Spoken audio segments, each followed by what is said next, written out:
జపాన్‌లో మనం ఎక్కడికెళ్ళినా అడుగడుగునా ఇప్పుడు ఏషియన్ రెస్టారెంట్లు ఉంటున్నాయండి. సో, ఫుడ్ గురించయితే మీరు ఆలోచించాల్సిన పనైతే ఉండదు. సో, నేనైతే ఇక్కడ సీత అని ఒక ఏషియన్ రెస్టారెంట్‌కైతే వచ్చాను లంచ్‌కి. మన ఇండియన్ అండ్ నేపాలీ రెస్టారెంట్స్‌లో అయితే ఫుడ్ ఫార్మాట్ అనేది ఒకటే అండి. మెన్యూ ఎట్లుంటదంటే సెట్‌లని ఉంటాయి లంచ్‌కి, డిన్నర్‌కి.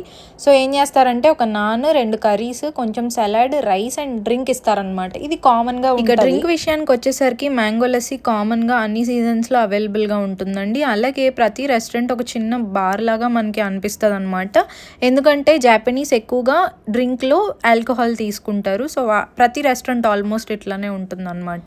టేస్ట్ అయితే బావుంటుందండి. ఇంకా ప్రైస్ విషయానికొచ్చేసరికి ఒక ప్లేట్ వచ్చేసి 1100-1200 యెన్స్ ఉంటుంది. అంటే మన దాంట్లో 600-700 రూపాయలనమాట. ప్రతి రెస్టారెంట్‌కి మధ్య ప్రైస్ అనేది మారుతూ ఉంటుందండి. కానీ మినిమమ్‌గా ఒక పూట మనం తినాలంటే 600-1000 రూపాయల వరకు అవుతుంది. జపనీస్ రెస్టారెంట్స్‌లో మనకి ఫుడ్ ఇంకా చీప్‌గా దొరుకుతుంది కానీ వెజిటేరియన్ ఆప్షన్స్ బాగా తక్కువ అండి. సో, ఇండియన్స్ ఎవరైనా వెజిటేరియన్స్ ఉంటే ఇలాంటివి మీరు ట్రై చేయొచ్చు. ఇబ్బంది ఏమీ లేదు. ఇప్పటికే జపాన్‌లో south Indian, north Indian restaurants అని బోల్డ్ ప్లేసెస్‌లో ఉన్నాయండి. మీరు టెన్షన్ పడాల్సిన అవసరం అయితే ఉండదు. ఇంకా వెజిటేరియన్స్ ఎవరైనా ఉంటే మీ ఫోన్‌లో హ్యాపీ కౌ అనే యాప్ ఇన్‌స్టాల్ చేసుకోండి. మీ చుట్టూ ఉన్నటువంటి వీగన్ రెస్టారెంట్స్‌ని అయితే మీకు చూపిస్తుంది. ఎంజాయ్! ఈ వీడియో మీకు నచ్చినట్లయితే లైక్ చేసి, షేర్ చేసి, ఫాలో అయిపోండి. మీకు ఇంకేమైనా డౌట్స్ ఉంటే కామెంట్ చేయండి. నేను డెఫినెట్లీ రెస్పాండ్ అవుతాను.